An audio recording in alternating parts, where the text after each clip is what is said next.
नमस्कार। हरियाणा की सुबह की 10 बड़ी खबरों में आपका स्वागत है। यदि आपने चैनल को सब्सक्राइब नहीं किया तो जरूर करिएगा और आप हमें कहां से देख पा रहे हैं अपना और अपने डिस्ट्रिक्ट का नाम जरूर लिखिएगा। अंबाला में अटल कैंसर केयर सेंटर का हुआ शुभारंभ। बीजेपी प्रधान नड्डा बोले 70 साल बाद हमने बदला देश।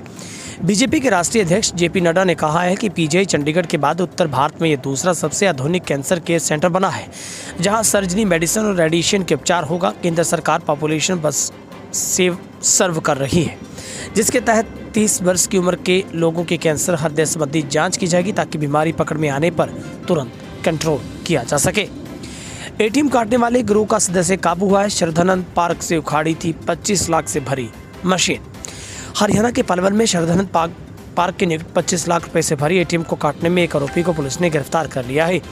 पुलिस ने आरोपी से एटीएम लूट में प्रयोग गाड़ी व एटीएम से काटे हुए टुकड़े बरामद कर उसकी साथियों की तलाश शुरू कर दी है। पुलिस ने आरोपी को अदालत में पेश कर रिमांड पर लिया है।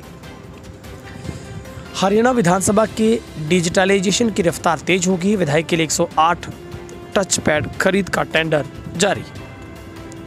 हरियाणा विधानसभा को पेपरलेस करने की प्रक्रिया तेज हो गई है। सदन में वायरिंग का काम शुरू हो गया है। इलेक्ट्रॉनिक्स आइटम की खरीद प्रक्रिया का जायजा लेने के लिए विधानसभा अध्यक्ष ने सोमवार को प्रदेश सरकार के सूचना तकनीकी विभाग विद पीडब्ल्यूडी, हार्टोन, वास्तुकार, बीएसएनएल, एनआईसी के निगरानी अधिकारियों के साथ बैठक की।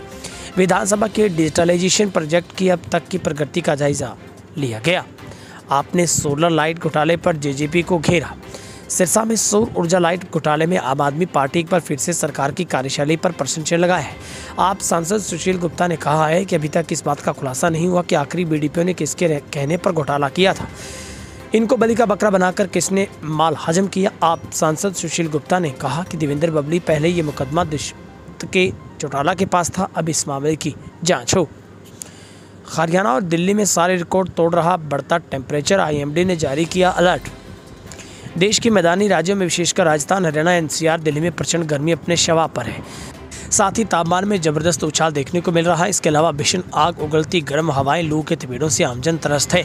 राज्य के महाविद्यालय नारनौल के मुताबिक पाकिस्तान के चेलिस्तान मरुस्थल और राजस्थान के थार मरुस्थल से पश्चिम हवाओं का सीधा रुख मैदानी इलाकों की तरफ होने से राजस्थान, हरियाणा, एनसीआर, दिल्ली में गर्मी बढ़ रही है।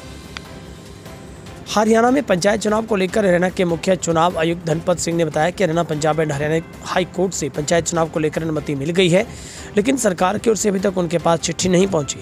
सरकार की चिट्ठी का इंतजार है। जैसे ही सरकार की ओर से उन्हें पत्र प्राप्त होगा, वैसे ही रूल रिवीजन कार्यक्रम शुरू कर दिया जाएगा। इस कार्य में 2 महीने का वक्त लगेगा। इस कार्य के बाद 1 महीने के अंदर अंदर पंचायती चुनाव करवाए जाएंगे। नरवाना के औद्योगिक क्षेत्र में गद्दे बनाने की फैक्ट्री में संदिग्ध हालात में आग लग गई, जिससे कुछ ही क्षण में भीषण रूप धारण कर लिया।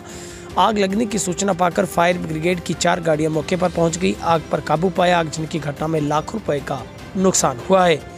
अंबाला में अटल कैंसर केयर सेंटर के उद्घाटन पर स्वास्थ्य मंत्री अनिल विज ने दिल खोलकर अपनी बात रखी। उन्होंने कहा है कि अंबाला छावनी में 2000 करोड़ की विकास परियोजनाओं पर काम चल रहा है। अटल कैंसर केयर सेंटर भी उनमें से एक है। विज ने कहा कि उन्होंने कभी अपना धर्म नहीं छोड़ा।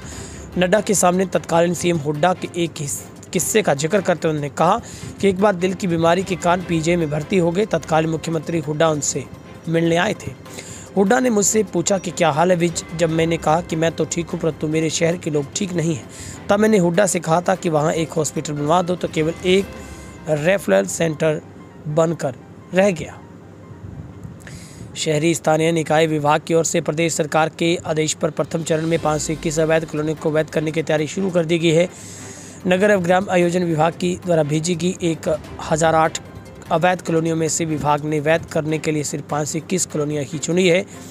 इन कॉलोनियों को वैध करने की अधिसूचना जारी करने से पहले विभाग ने सभी शहरों के नगर निकायों से अपने अपने सदन में इस संबंध में एक प्रस्ताव पास करने के निर्देश दिए। अंबाला में अटल कैंसर केयर केंद्र के उद्घाटन अवसर पर आयोजित कार्यक्रम में सीएम खट्टर ने घोषणा की है कि स्टेज 3 और 4 में कैंसर मरीजों को हरियाणा सरकार द्वारा 2500 रुपये प्रतिमाह पेंशन दी जाएगी। इसके साथ ही थैलीसीमिया व हीमोफीलिया के मरीजों के लिए भी पेंशन की व्यवस्था की गई है। सरकार द्वारा एड्स के रोगियों को पहले से ही पेंशन दी जा रही है। इस मौके पर मुख्यमंत्री ने कहा कि आज का ये अवसर गौरव का दिन है कि स्वास्थ्य की दृष्टि से इतनी बड़ी सौगात राज्य को मिली है। उन्होंने कहा कि इस हॉस्पिटल में आधुनिक तकनीक से कैंसर मरीजों का इलाज होगा। गांव जींद के सिलाखेड़ी के ग्रामीणों ने सोमवार को राज्य के स्कूल में ताला जड़ दिया। ग्रामीणों का कहना था कि कुछ दिन पहले अध्यापक के खिलाफ मुकदमा दर्ज हुआ था। ग्रामीणों ने स्कूल में पढ़ाई के माहौल को देखते हुए समझौते की कोशिश की, लेकिन शिकायतकर्ता पंचायत की बात को नहीं मान रहा, जिसके चलते स्कूल की पढ़ाई व्यवस्था का खतरा मंडराने लगा है। ताला जड़ने की सूचना पाकर खंड शिक्षा अधिकारी मौके पर पहुंचे, तहसीलदार पहुंचे। ग्रामीणों ने साफ कहा कि जब तक ग्रामीणों की सुनवाई नहीं होगी तब तक स्कूल से ताला नहीं हटेगा। फिलहाल हरियाणा की फटाफट 10 बड़ी खबर में इतना ही। यदि पहली बार चैनल पर आए सब्सक्राइब करें। बहुत बहुत शुक्रिया।